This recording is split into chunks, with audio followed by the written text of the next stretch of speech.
Most people look at a single dollar and ask, what can this buy me right now? Millionaires look at the same dollar and ask a completely different question. What can this dollar become? That single shift in thinking is the real difference between people who build wealth and people who just earn money. Not the income, not the luck, not even the opportunities, it's the lens. And today, on the financial mindset, we're going to break down exactly how wealthy people think about every single dollar that passes through their hands and how you can start training yourself to think the same way, starting today. No matter how much you currently earn. A dollar is a decision. Let's start with the most basic truth, the one most of us were never taught growing up. A dollar is not just money. A dollar is a decision. Every time one lands in your hand, you make a choice about its future. You can spend it, save it, invest it, or waste it. Most people make that choice unconsciously, almost automatically, based on habit or emotion. Millionaires make that choice deliberately, almost every time, based on a simple internal question.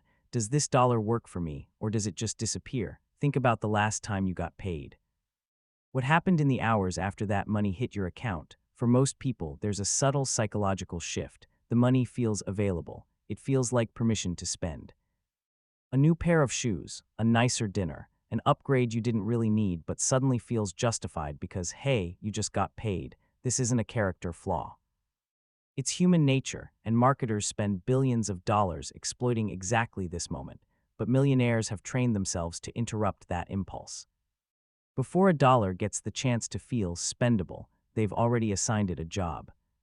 Principle 1: every dollar gets a job. This brings us to the first core principle. Millionaires think in terms of jobs, not purchases. Every dollar that comes in gets a job description before it gets a destiny. Some dollars are assigned the job of paying for today. Others are assigned the job of protecting tomorrow, sitting in an emergency fund. And a significant portion are assigned the job of multiplying, going into investments, businesses, or assets that will produce more dollars in the future. The wealthy don't ask, what do I want to buy, first. They ask, what job needs to be done, first, and then they let the leftover dollars handle wants. This is fundamentally different from how most people are taught to budget. We're told to save what's left after spending. Millionaires flip that entirely. They invest and save first, and they spend what's left. It sounds like a small reordering, but it completely changes outcomes over a lifetime.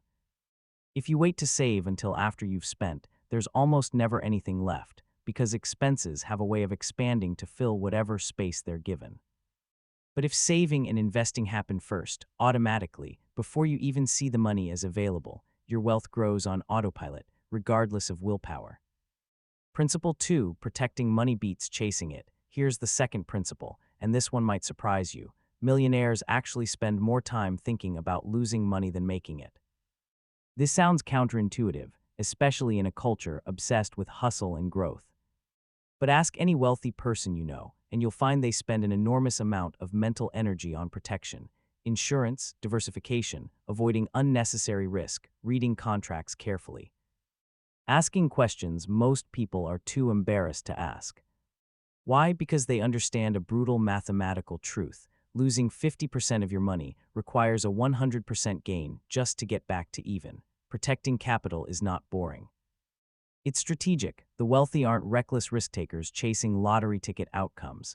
They are calculated, patient, and often more conservative than people assume. This is also why millionaires rarely chase trends with their core wealth. They might dabble with a small percentage in something speculative, sure, because curiosity and opportunity matter too. But the bulk of their money sits in things they understand, things with a track record, things that compound quietly over decades rather than exploding and crashing in months. Boring, consistent, and protected beats exciting, risky, and unprotected almost every single time when you're talking about real wealth building. Principle 3: price Vs. Real cost. Now let's talk about the third principle, because this is where most people get stuck, the difference between price and cost. Millionaires obsess over the real cost of a purchase, not just the sticker price. A coffee isn't $4. It's $4 today, and if that $4 had been invested instead, compounding over 30 years, it might be worth dozens or even hundreds of dollars by the time you retire. This isn't about guilt-tripping yourself over coffee. That's not the point. And honestly, that kind of thinking can become exhausting and counterproductive. The point is awareness. Millionaires aren't necessarily cheap. Many of them spend generously on things that matter to them. But they're acutely aware of opportunity, cost on the things that don't matter, which frees them up to spend without guilt on the things that do. This is actually one of the most freeing parts of the millionaire mindset, and it's often misunderstood. People assume wealthy people are obsessively frugal, pinching every penny, denying themselves everything. Some are, sure. But many of the genuinely wealthy people you'll meet spend freely on experiences, relationships, health, and things that align with their actual values. What they don't do is spend mindlessly on things that don't align with anything: impulse purchases, status symbols bought to impress people they don't even like, subscriptions they forgot they had. The freedom isn't in restriction, the freedom is in alignment. Every dollar spent is spent on purpose. Now, before we go further, if you're finding this useful, hit subscribe right now on the Financial Mindset. This channel exists to help you rewire exactly this kind of thinking, week after week, so you can start treating your money the way wealthy people do, regardless of your current income. Subscribing means you won't miss the next breakdown. All right, let's keep going. Principle 4, Assets and Liabilities, Beyond the Textbook. The fourth principle is one of the most powerful. And it's about assets versus liabilities, but not in the textbook definition you might expect. Most people learn that an asset is something that puts money in your pocket, and a liability is something that takes money out. Millionaires take this further. They evaluate every major purchase, every decision, even every relationship and commitment through this lens. Does this thing, this choice, this person put more into my life than it takes out financially, emotionally, and in terms of time and energy? A car isn't just a car. It's either a tool that helps you earn more or a depreciating expense that drains you slowly. A skill isn't just a skill. It's either an asset that compounds your earning potential for decades or knowledge that sits unused. Millionaires are constantly running this evaluation, often without even realizing they're doing it consciously, because it's become second nature. Principle 5, Patience with Money, Urgency with Effort. The fifth principle is patience, but a very specific kind of patience, patience with money, paired with urgency with effort. Millionaires understand that wealth compounds slowly, often invisibly, for years before it becomes obvious. The first 10 years of consistent investing often look unremarkable. The growth feels slow, almost discouraging. But the magic of compounding isn't linear, it's exponential, and the real results often show up dramatically in the later years, the ones most people never reach because they gave up too early. This is why millionaires rarely panic sell during downturns and rarely chase get-rich-quick schemes during euphoric markets. They've trained themselves to play a different game with a different timeline than most people are even aware exists. Principle 6, Money is freedom, not a scoreboard. And finally, the sixth principle may be the most important one. Millionaires think of money as a tool for freedom, not a scoreboard for status. This distinction changes everything. When money is a scoreboard, every dollar gets spent trying to prove something: a bigger house than the neighbor, a flashier car, designer everything. This is an exhausting, expensive, and ultimately empty game, because there's always someone with more. But when money is viewed as a tool for freedom, freedom of time, freedom of choice, freedom to walk away from a bad job or a bad relationship or a bad situation, every dollar gets evaluated differently. The question shifts from "what does this say about me?" to "what does this do for my freedom?" That single mental shift alone can transform how you make every financial decision for the rest of your life. A real-world comparison, person A versus person B. Let's make this concrete with a quick comparison, because principles are only useful once you can see them in action. Imagine two people, both earning the exact same salary, $60,000 a year. Person A gets paid, feels the relief of cash in the account, and spends accordingly: rent, bills, some shopping, a few nice dinners, nothing wild, just normal life. By the end of the month, the balance is close to zero, and that's fine, because next month another paycheck arrives. Person B gets paid and immediately moves a fixed percentage into an investment account before doing anything else, automatically, without thinking twice.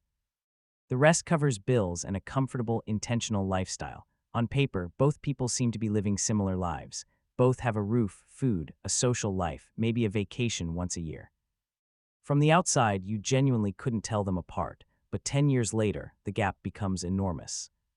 Person A has 10 more years of memories and experiences, which absolutely has value, but very little in assets. Person B has the same memories, roughly, plus a portfolio that's been compounding quietly the entire time, often without Person B even checking it regularly. 20 years later, the gap isn't just enormous, it's life-altering. Person B has options Person A doesn't: the option to take a lower-stress job, the option to take 6 months off, the option to retire a decade early. Same income the entire time. Same opportunities, more or less. The only difference was the order of operations and the mindset behind it. This is why the millionaire mindset isn't really about income at all, even though people assume it is. Plenty of high earners stay broke their entire lives because their spending always rises to match their income, a trap often called lifestyle inflation. And plenty of modest earners build real wealth over time because they apply these principles consistently, year after year. Letting time and compounding do the heavy lifting that income alone never could. It's not about how much flows in. It's about what happens to it once it arrives, and how consistently those decisions get repeated, paycheck after paycheck, year after year, decade after decade, until the results become impossible to ignore. So here's the real takeaway from all of this. Millionaires aren't necessarily smarter than everyone else. They aren't always luckier, though luck plays a role for some. What separates them more than anything is this internal operating system, this set of questions they ask before money moves through their hands. What job does this dollar have?